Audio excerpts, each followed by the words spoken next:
Esta é uma ministração da Igreja Cristã da Família do Butantã, formando Jesus em nós. Glória a Deus. Tudo bem com você? Tudo certo na sua semana? Semana diferente, no meio de tanta tribulação, no meio de tanto problema, isolados, fechados, mas ao mesmo tempo com o Senhor. Eu quero cumprimentar você, parabenizar você por ter vencido já essa batalha. Já é uma vitória, uma semana diferente, uma experiência nova, sabendo que coisas que nunca aconteceram, aconteceram. E você está aqui conosco agora, participando de um culto online, onde Deus pode atuar e fazer valer a sua palavra. Então, bem-vindos a essa mensagem da Igreja Cristã da Família aqui do Butantã. Bem-vindo você que é membro, visitante, participante de ministério da igreja. Vocês também de outras igrejas Cristã da Família, ou de qualquer outra igreja que esteja nos ouvindo agora. Esse é um momento com Deus. Esse é um momento de discernir a palavra. Esse é um momento de entender a voz do Senhor para a nossa vida nesta hora. Esse é um momento em que nós continuamos abertos, que nós continuamos vivos. Me perguntaram como é que eu estou. Aliás, é a pergunta que mais fazem, como está, como está. A resposta que eu estou dando, olha, eu acho que eu estou mais vivo do que nunca, porque o número de lives que eu estou participando é impressionante. Todo dia, reunião, vídeo, falar. A vida realmente não parou. Glória a Deus. Mas eu sei que no meio dessa confusão, tem muito marido apavorado de passar tanto tempo dentro de casa, e tem mulher que está muito estressada, esgotada, de ver aí, não só o marido lá ocupando espaço, os filhos que não querem saber se é segunda, se é terça, se é sábado, se é domingo, estão ali correndo para cima e para baixo, e às vezes sem poder nem mesmo sair de um apartamento para o térreo. Então, essas coisas causam essa tensão. E é natural que cada um de nós, cada um de vocês, estejam mais pesados. É interessante que eu recebi de mensagem, é uma coisa impressionante, mas o que eu vi é de várias pessoas falando: os jovens querem ficar em casa porque estão conscientes de que não devem sair. E são os velhos que estão querendo sair de casa. Parece que inverteu agora. O jovem que sempre queria ir para a balada e o velho ficava em casa, agora mudou. Jovens querem ficar, velhos querem sair. Então, nesse mundo de paradigma diferente, temos um culto diferente também. Hoje é o culto da ceia. Como é que pode ser ceia? Se ceia quer dizer comunhão, né? Ceia quer dizer todo mundo junto, e não tem ninguém, ou tem poucas pessoas. Como é que funciona um negócio desse? Uma das grandes vantagens dessa crise foi mostrar que o corpo de Cristo, o verdadeiro corpo de Cristo, é um corpo invisível. A dimensão da igreja, lá em 1 Coríntios 11, quando Paulo fala da ceia, ele fala que nós temos que discernir o corpo de Cristo. E quem não discerne o corpo de Cristo e come e bebe essa ceia indignamente, come e bebe para a sua própria condenação. O que é discernir esse corpo? É saber que o corpo de Cristo não é um prédio, um templo construído num lugar com endereço. O corpo de Cristo não é uma denominação, uma religião específica. O corpo de Cristo não é um lugar e nem uma hora. Não é o domingo às 18 horas. Também não é o ano 2020. O corpo de Cristo é esta igreja que é universal no tempo e no espaço. Em todos os lugares onde ela se reúne, uma só igreja. Durante todos os anos, 2000 anos de história, uma só igreja. Ao final de tudo isso, quando estivermos juntos na grande e última ceia, todos estaremos juntos, ao longo dos anos, de todos os lugares. Então aqui é uma pequena antecipação, porque você está em cada um na sua própria casa, lugares diferentes, mas juntos como um só corpo. Nós estamos juntos como um corpo, e hoje o culto da ceia não requer a sua presença física, requer a sua presença espiritual. Domingo passado, eu falei aqui sobre a pandemia do medo. E de algumas coisas, algumas atitudes muito importantes. Eu ia falar very important aqui, está vendo? Muito importante para você vencer esse tempo que você está vivendo. Atitudes de curto prazo, de médio prazo, de longo prazo. Eu não vou repetir aqui, se você quiser, a palavra está aí colocada, postada, você pode buscar nos nossos arquivos da Igreja Cristã da Família, famíliabutantan.org.br, os nossos cultos, Pandemia do Medo. Mas eu lembro que eu disse aqui, sobre o curto prazo, a rotina. Que grande oportunidade de mudar a sua rotina. Que grande oportunidade de refazer os seus paradigmas. Escolher o uso do seu tempo. De repente o tempo está sobrando. E o que você vai fazer com ele? Não é lazer. Ninguém vive de lazer 24 horas. Então, programe-se, discipline-se, faça algo diferente, ou que deveria estar sendo feito, na utilização das 24 horas, ou pelo menos das 8 horas de trabalho externo, que agora estão sendo feitas dentro de casa.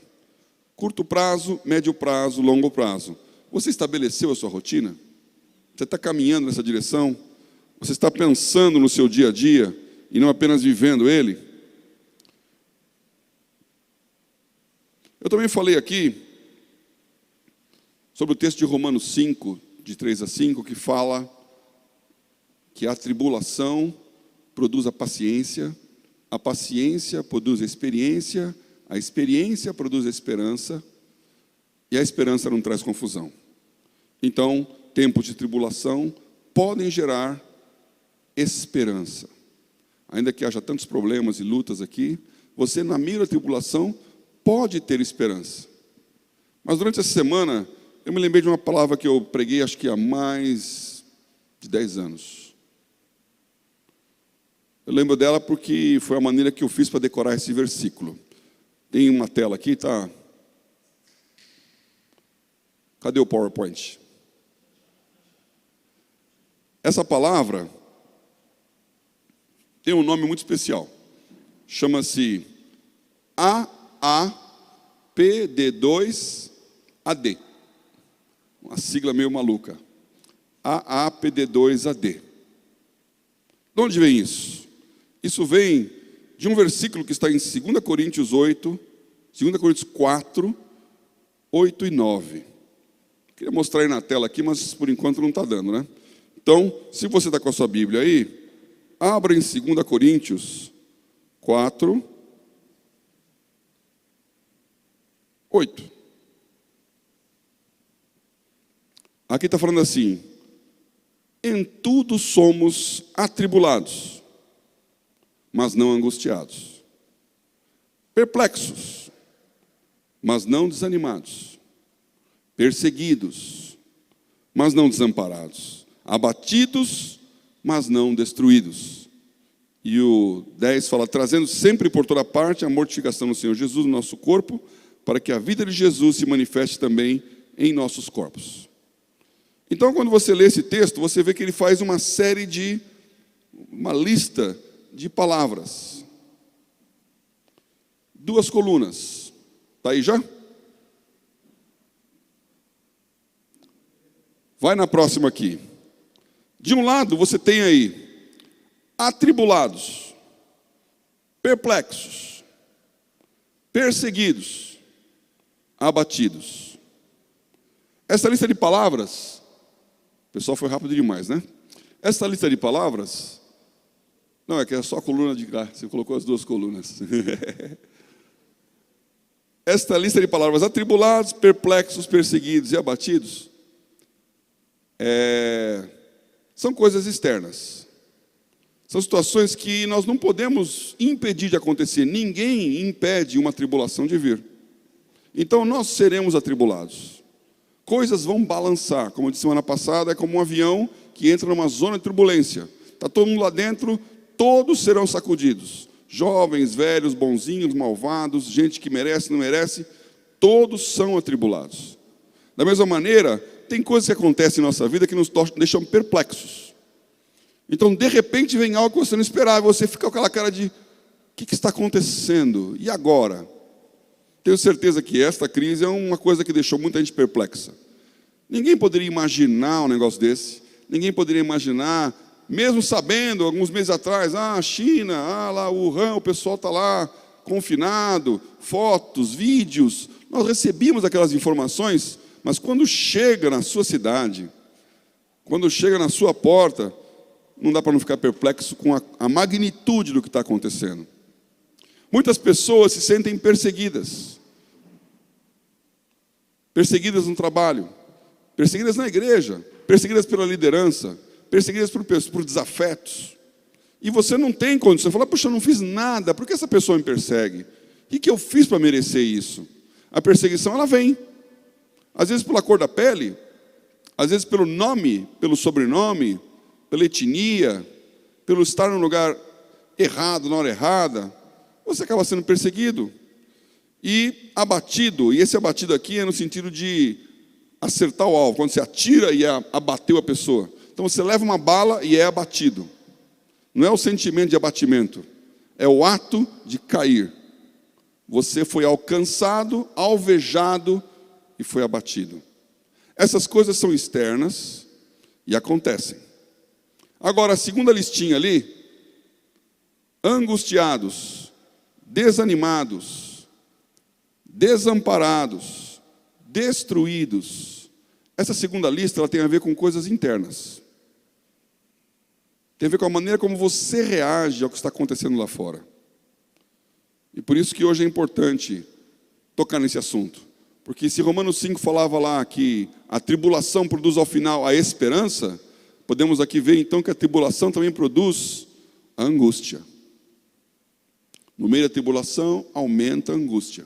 Pessoas angustiadas. Pessoas preocupadas.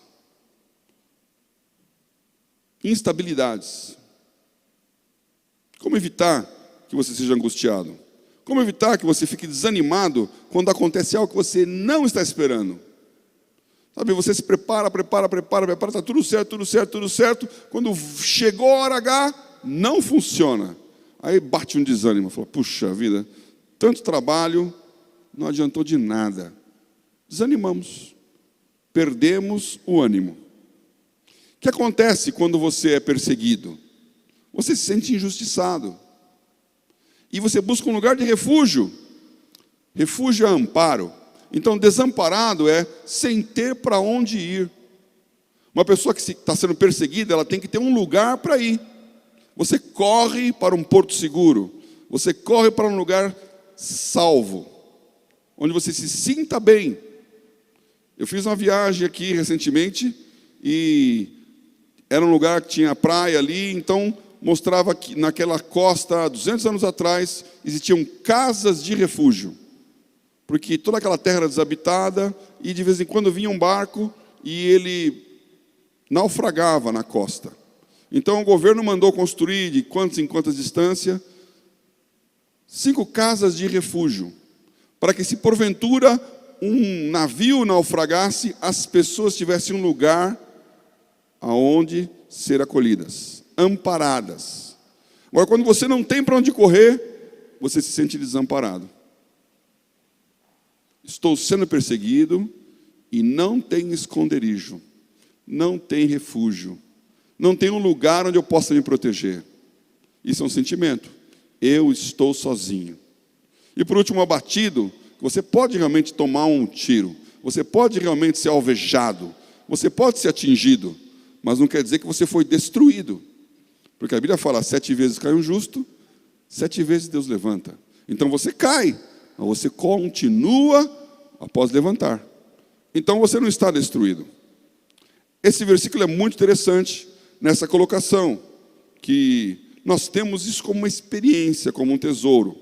Você pode sofrer a tribulação, a perplexidade, perseguição e pode ser atingido, mas não precisa se angustiar, se desanimar, sentir-se desamparado ou ser destruído.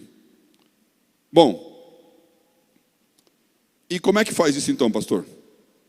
Como é que eu faço para transformar a tribulação em esperança e não tribulação em angústia? A resposta é muito simples e é muito importante nesses tempos de crise aqui. A resposta está no seu posicionamento. Seu posicionamento diante dos fatos externos. Como você reage às notícias? Como você enfrenta as situações? Como você pensa as saídas e as soluções? Como você recebe interiormente? Qual é a sua reserva espiritual interna para resistir aos ataques e agressões externos?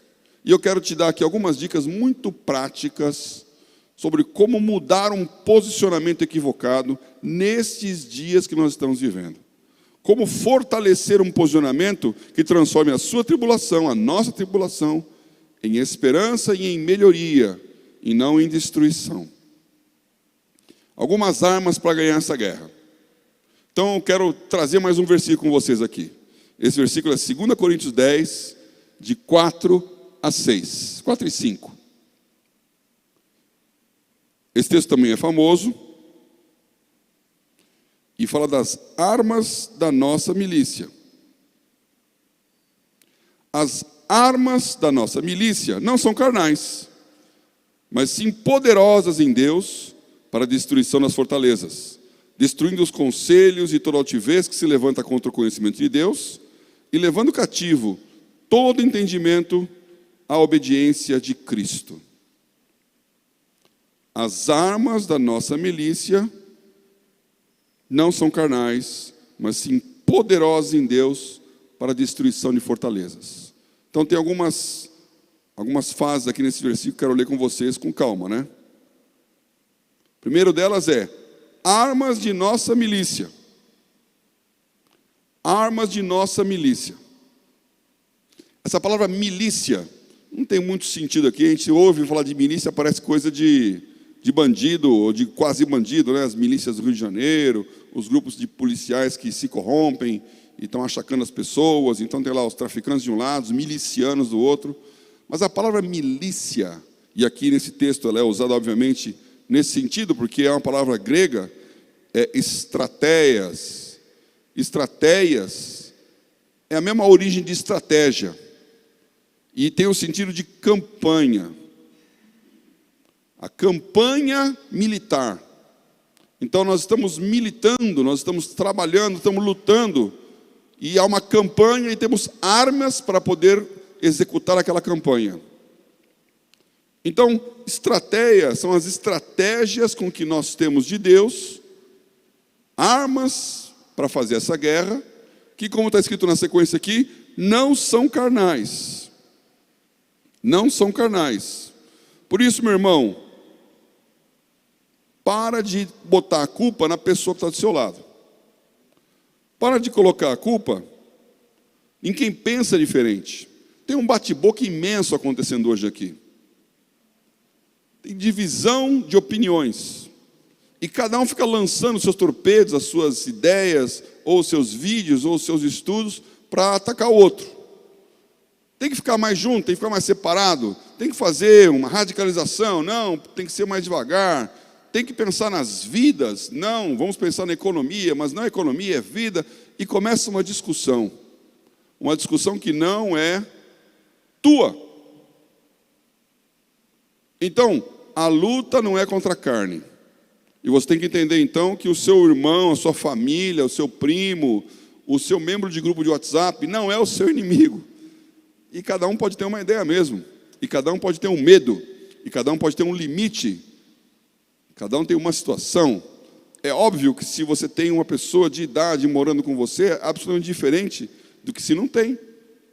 Então as estratégias variam, mas nossas armas não são carnais. Então não seja carnal na sua posição diante das pessoas. Não briga, não discuta, não tenta enfiar goela abaixo uma opinião sobre uma pessoa que tem um sentimento diferente. Respeitemos esse momento, os limites e as maneiras de ser de cada pessoa. Agora, nós temos que saber o seguinte: nós temos uma fortaleza para destruir. E essas armas são poderosas para a destruição de fortalezas. Como? É a continuação do versículo. Aí ele fala: contra todo conselho e altivez que se levanta contra o conhecimento de Deus. Essas palavras eu fiquei pensando assim, como assim conselho, né? Conselho. Conselho. De novo, no grego lá, que é como ele pensou para escrever, né? A gente não fica lendo grego para dizer que a gente sabe grego, aliás, porque eu não sei. Mas eu sei que quando você escreve algo, você usa a palavra com um sentido. É assim no português, também era assim na Bíblia. Então, quando ele escreveu lá conselho, a palavra que ele usou foi logismos. Esse logismos são raciocínios. Contra todo raciocínio que reflete o valor de quem está dando o conselho. Então, quando você recebe um conselho, é de uma pessoa que tem uma maneira de pensar, um jeito de ser. Tem valores que referenciam a sua vida e, baseado naquele valor, ele dá um conselho. Pode ser um mau conselho, pode ser um bom conselho. Então, se a pessoa ela é do mal, ela dá maus conselhos. Se ela é do bem, ela dá bons conselhos. Mesmo sendo do bem, ela pode dar conselhos que são extremamente conservadores, porque ela tem um estilo conservador. Ou são profundamente arriscados, arrojados, porque ela é mais atirada. Agora, o que é importante aqui nesse versículo, e quando eu fui olhar lá nos Strong's dessa tradução, esses raciocínios, está escrito assim, como eles, os que dão conselhos, pessoalmente atribuem pesos para determinar o que eles acham razoável. Então, os conselhos são de acordo com os pesos que nós damos para determinar o que é razoável em nossa vida. E agora, meu irmão, minha irmã, meu amigo aqui, nós temos recebido muitos conselhos. E esses conselhos refletem o que as pessoas pensam que é razoável para elas ou para a situação. E você precisa saber discernir trigo do joio aqui. Motivações e conhecimento, porque as duas coisas estão misturadas. Tem gente dando conselho e não sabe nada do que está falando. Não é do ramo. Tem gente que sabe o que está falando, mas tem uma motivação que é diferente daquilo que você deveria ter. Então o conselho dele também sai enviesado. E eu vou me arriscar aqui agora, porque a continuação, né, ele fala que esses conselhos, nós lutamos contra eles, e contra toda altivez que se levanta contra o conhecimento de Deus. E aqui somos igreja, somos cristãos, esse é o ambiente de Jesus, então nós acreditamos em Deus. Nós acreditamos num ser sobrenatural que tem todo o poder e conhece todas as coisas. Nós acreditamos que Deus está no controle. Nós acreditamos que nada acontece sem que seja a vontade específica e expressa de Deus. Nós acreditamos que os filhos de Deus são guardados por Ele, como um pai guarda o seu próprio filho.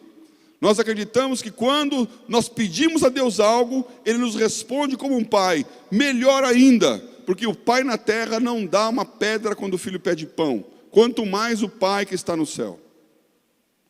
Nós acreditamos nisso, por isso nós somos cristãos. E se você não é um cristão e está nos ouvindo, talvez você acredite em outros 7 de valores. Acredite em animismo, acredite em acaso, acredite em nada. Não sei. Engasguei.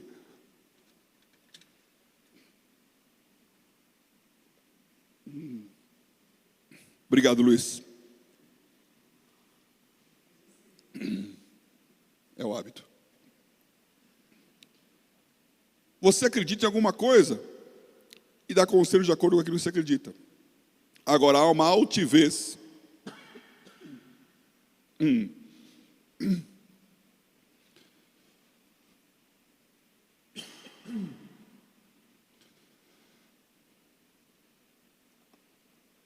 Aleluia. Oh, melhorou muito. A altivez é uma barreira que se levanta contra o conhecimento de Deus. Essa altivez é algo alto que quer barrar o que Deus é e o que Ele fala. E nós vivemos uma sociedade cheia de pessoas altivas e com maus conselhos, que falam baseado em conhecimentos que não estão com Deus e que têm objetivos que não são de Deus. Você tem que discernir isso aqui. Por que eu disse que eu ia me arriscar aqui? Porque você, como cristão, tem a condição e o dever de discernir as motivações e as razões das pessoas. E você, como cristão, não será discernido. 1 Coríntios 2, versículo 16 fala que o homem espiritual discerne bem todas as coisas e por ninguém é discernido. Ou seja, se você for uma pessoa espiritual, você vai entender as motivações e as maquinações dos homens e eles é que não vão entender a sua. Dois exemplos que são muito presentes nesse tempo de crise aqui. Governo. Nós somos governados por o que nós chamamos de governo, que é autoridade e controle sobre nossas vidas. E nós somos informados do que está acontecendo pela mídia, pelos meios de comunicação, que alguns chamam aí do quarto poder, né? Poder executivo, judiciário, legislativo, o quarto poder é a mídia. E hoje nós estamos imersos em reuniões, conversas e disputas de governo e de mídia. O que eu quero dizer para vocês aqui? Em relação ao governo, todo político tem o propósito de se perpetuar no governo. Então, a pessoa que é política, o vereador, o deputado estadual, o deputado federal, o senador, o prefeito, o governador do estado, o presidente da república, todo político, no sentido da ação profissional, vamos dizer assim, dele, do papel que ele representa a tempo integral, ele tem um plano, continuar. Alguns dizem que não, mas quando chega na hora, a gente sempre descobre que ele quer continuar. Começa dizendo que não tem nenhum interesse naquilo, mas não larga no meio osso de jeito nenhum. E olha, isso não está errado. Um político querer se reeleger é absolutamente normal. Então existem bons e maus políticos. Mas o que eu quero dizer para vocês é que um político, ele tem como seu propósito se perpetuar, continuar. Os bons políticos vão fazer isso através da divulgação do seu trabalho e das suas ideias. Então eles vão dizer o que eles acreditam, como eles pensam, como eles veem as situações e o que eles produziram em prol daquilo que eles pensam, creem e acreditam. E aí cada um, na área da eleição, vai julgar se o trabalho dele é bom, se a ideia dele é boa, se você é afinado com aquilo que ele está falando e se você concorda com aquilo que ele produziu. Isso, teoricamente, é a democracia. Cada um vai à urna e escolhe a pessoa que pensa parecido com o que você pensa e que, além de pensar, tem uma capacidade de executar, de fazer, de lutar, de mostrar resultados que mereçam o seu voto. Então, tudo certo. Agora, também tem os maus políticos. E os maus políticos, eles fazem política mudando ideia de acordo com a conveniência do momento. Então, uma hora ele é de esquerda, outra hora é de centro, outra hora é de direita. Uma hora ele acha a pessoa ruim, depois ele acha bom. Então, conforme é o vento político, ele está naquele lugar porque o propósito dele é continuar no poder. Então vai mudando, e com o tempo você vê essas oscilações que não se explicam. Pior ainda, um mau político, ele quer derrubar o outro para chegar no lugar dele. Então, para um mau político, vale essa máxima que muitos falam hoje, do quanto pior, melhor. Porque se o governo que está aí der certo, aumenta a chance do governo ser reeleito. Diminui a chance dele ser eleito. Então, tem que dar errado. E essa é uma tensão. Porque ninguém vai admitir isso. Agora, meu irmão, meu amigo, você não é político. Eu não sou político. No sentido da profissão ou da carreira. As ações são sempre políticas. Você não vive disso. Então, cuidado para não ser enganado por pessoas que têm uma agenda que absolutamente não é a sua. Que estão falando e tomando decisões pensando no que vai acontecer daqui a 1 ano, 2 anos, 3 anos. E nós estamos pensando no que vai acontecer na semana que vem. O que é melhor hoje. O governo que está aí tem que ser respeitado, porque foi eleito. E tem que dar tempo para eles trabalharem. É um absurdo querer desestabilizar o governo, porque não concordamos com o que eles concordam. Mas na essência da eleição é isso, você não concordou. A maioria concordou. Espere. Faça força para dar certo. E a Bíblia fala isso, ore pelas suas autoridades, para que elas deem certo, porque se elas derem certo, você vai bem. Então, meu irmão, eu estou aqui com toda a tranquilidade dizendo, eu quero que esse governo dê certo. Eu quero que ele dê certo para que o Brasil dê certo. E você deveria querer também. Independente da sua orientação política. E eu posso dizer isso com toda autoridade, porque há 4 anos atrás, 8 anos atrás, 12 anos atrás, eu também queria que o governo desse certo. Concordando ou não concordando com coisas que falavam, pensavam, eu quero que o Brasil dê certo. Então respeitemos quem está hoje no controle. Porque não vai resolver desunir. Muito bem. Mídia. Todo órgão de comunicação, bons e ruins, sobrevivem com audiência. Toda estação de televisão, todo jornal, toda revista quer que haja um grande número de assinantes, leitores, ouvintes, rádios. E isso é normal, isso é natural, isso é do jogo. E se você for em qualquer uma dessas organizações, está lá a visão, missão, valores, e não vale só para a mídia, para qualquer organização, você coloca lá uma padaria, está escrito lá, qual a sua missão? Ser a melhor padaria do bairro. Ser um padrão de excelência para todo mundo. Atingir a maior condição de crescimento e de preponderância no seu mercado de atuação. Então, isso é do jogo. Todo mundo quer ser o primeiro, ser o maior. Bons e ruins.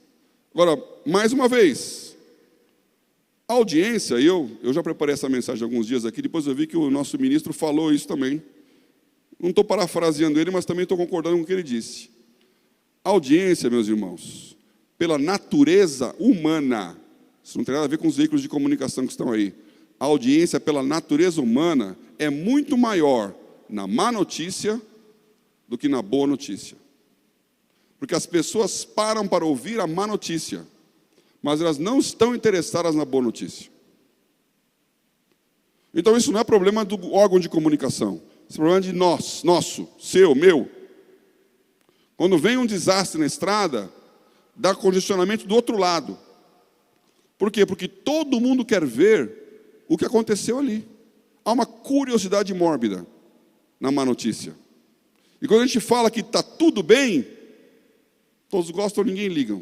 Mas quando fala que aconteceu um desastre, uma catástrofe, todos param para saber o que aconteceu. Então já é um problema de por si, que a audiência da má notícia, ela dá mais ibope do que a audiência da boa notícia. Para os bons e para os maus da mídia. Além desse fato, e aqui não é nenhum juízo de valor, a chamada grande mídia brasileira, os grandes grupos de comunicação brasileiros, eles estão numa guerra de sobrevivência. Porque no mundo inteiro, mudou o setor de comunicação. As pessoas não veem mais papel, não compram mais jornal em banca, não param para comprar revistas. A mídia virou digital. E isso causou um grande balanço em todas as grandes empresas de comunicação, que tem que se adaptar a esse novo modelo. O modelo de negócio mudou. A comunicação é a mesma, a notícia continua existindo, mas quanto se paga por ela e como se acessa ela, mudou drasticamente. Então isso causa uma crise nos grandes grupos de comunicação. Já de alguns anos. E vem agora esse governo que ainda declarou guerra aberta contra a mídia, a grande mídia. Então está muito difícil de ler jornal. Porque está muito difícil de descobrir qual é a motivação que está por trás da notícia. Então cuidado, porque se um determinado órgão de imprensa só fala mal, abra os seus ouvidos aí, ou alerte-se mais. Se só fala bem, a mesma coisa. discernir, ponderar. O papel de um órgão de comunicação é trazer a notícia. Você escolhe. Você tem a sua opinião. Mas é difícil ver gente boa, gente que eu sempre ouvi a vida inteira, constantemente, diuturnamente, falando mal. É difícil. É difícil. Então, vocês perdoem o desabafo, mas nesse momento que nós estamos numa crise dessa, não é hora de ficar discutindo o próximo governo. E nem de se aproveitar do momento para desestabilizar quem tem a obrigação e o mandato de fazer dar certo. Isso é um tiro no pé. E o que nós vamos fazer então? Bom, nosso negócio é a palavra de Deus, nosso negócio é a igreja, nosso negócio é cristianismo. Então, trouxe mais um versículo aqui para você, que está dizendo o que a Bíblia fala sobre onde temos que gastar o nosso pensamento. Filipenses 4, 8. Então está posto aí na tela. Como eu disse, são coisas que podem não vender muita informação, mas fazem você feliz. Quanto ao mais, irmãos, tudo que é verdadeiro, tudo que é honesto, tudo que é justo, tudo que é puro, tudo que é amável, tudo que é de boa fama, se há alguma virtude, se há algum louvor, nisso pensai. Então eu quero te fazer um apelo aqui, meu caro ouvinte. Escolha aonde você vai colocar o seu pensamento. E se você ficar se alimentando de tudo que é o contrário disso, tudo que é mentiroso, tudo que é desonesto, tudo que é injusto, tudo que é impuro e malicioso, tudo que traz ódio e que não tem um bom retrospecto, você vai ficar poluído no seu pensamento. Pensa no que é positivo, pensa no que é bom, pensa no que é certo, pensa no que é palavra de Deus. Nisso pensai. Cuidado com o seu tempo livre, porque realmente virou uma paranoia da informação. Você não precisa saber a cada 10 minutos qual é a última notícia de desgraça da pandemia. Você precisa se informar. Dá um tempo em ouvir uma notícia. E se alimente um pouco de notícias eternas. Leia a Bíblia. Estude a palavra. Decore a palavra. Quanto tempo você demora para decorar um versículo?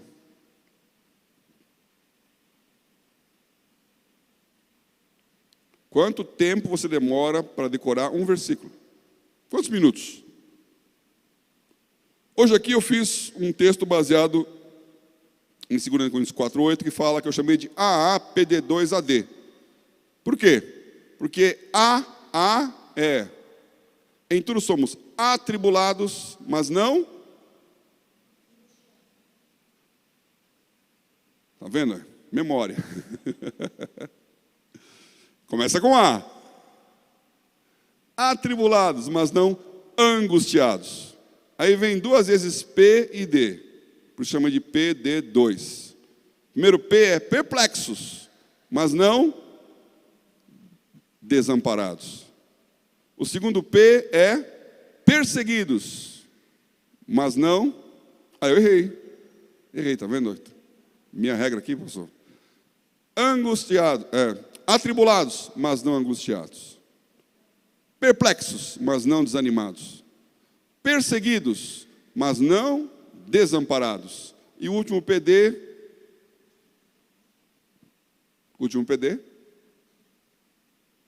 Não, é APD2, AD. Abatidos, mas não destruídos. Eu funciono com memória mnemônica. Então, para mim, ajudou a decorar. Você vê que eu não decorei tanto assim, né? Quanto tempo você demora para decorar um versículo desse? Você tem que pensar nele, pensar nele, pensar nele, pensar nele, repetir. Você fica pensando lá. Atribulados, não angustiados. perplexos, não desanimados, perseguidos, não desamparados, abatidos, não destruídos. Puxa, acho que eu decorei. Quantos segundos gastou? Então, reserve um tempo do seu dia para ler, estudar e decorar a palavra de Deus. Isso é disciplina, rotina. Vai melhorar a sua saúde mental. Vai melhorar a sua capacidade de responder com mansidão àqueles que perguntam a razão da sua fé. E vai te capacitar para a segunda coisa que é muito importante, que é o outro versículo que eu vou te mostrar em 2 Timóteo, capítulo 4, versículo 2. Que tem um mandamento aqui muito atual para nós. Que pregues a palavra a tempo e fora de tempo. Pregar a palavra a tempo e fora de tempo. Nós estamos no momento de falar a palavra de Deus. Em vez de dizer a sua opinião sobre o Imperial College, a sua opinião sobre o governo chinês, a sua opinião sobre as últimas teorias da conspiração, diga a opinião de Deus sobre o homem. Convide alguém para estudar a Bíblia. Convide alguém para ler e evangelizar. Prega a palavra a tempo e fora de tempo. E aqui nós temos o nosso grande instrumento de evangelização, que é o sal. Se você que está me ouvindo pela primeira vez não sabe o que é sal, você tem que entrar nesse aplicativo aqui, da Bíblia, Bíblia JFA, offline, um aplicativo da Bíblia, e lá vai aparecer no menu sal. É um método de evangelização, em que você convida alguém pelo celular, manda uma mensagem, um link, perguntando, vamos estudar a Bíblia junto? Marca um horário e começa a ler a Bíblia, de uma maneira estruturada. Então, no aplicativo, está lá escritas as perguntas, as respostas que tem que fazer, tem os vídeos todos de como funciona, e esse aplicativo começou aqui na nossa igreja, Igreja na Família, aqui no Butantã. Então, se você for lá os vídeos, você vai ver lá a Elisa, que é quem começou toda essa história, está lá dando os seus vídeos, explicando. Professor, faça isso, faça aquilo, nessa pergunta diga assim, responda assado, não se esqueça disso, não se esqueça daquilo. Então, você tem toda a condição de aprender a evangelizar. Pode ficar treinando em casa. Abre lá o aplicativo, entra lá na lição e começa a ver os vídeos. Vão te ensinar a falar de Deus para uma outra pessoa. São duas dicas. Estude a palavra, pregue a palavra. As pessoas precisam de Deus. As pessoas não precisam da sua opinião política. As pessoas não precisam da sua opinião, o seu medo, ou a sua prudência, ou a sua temeridade em como tratar os relacionamentos de agora. Elas precisam de palavra de Deus.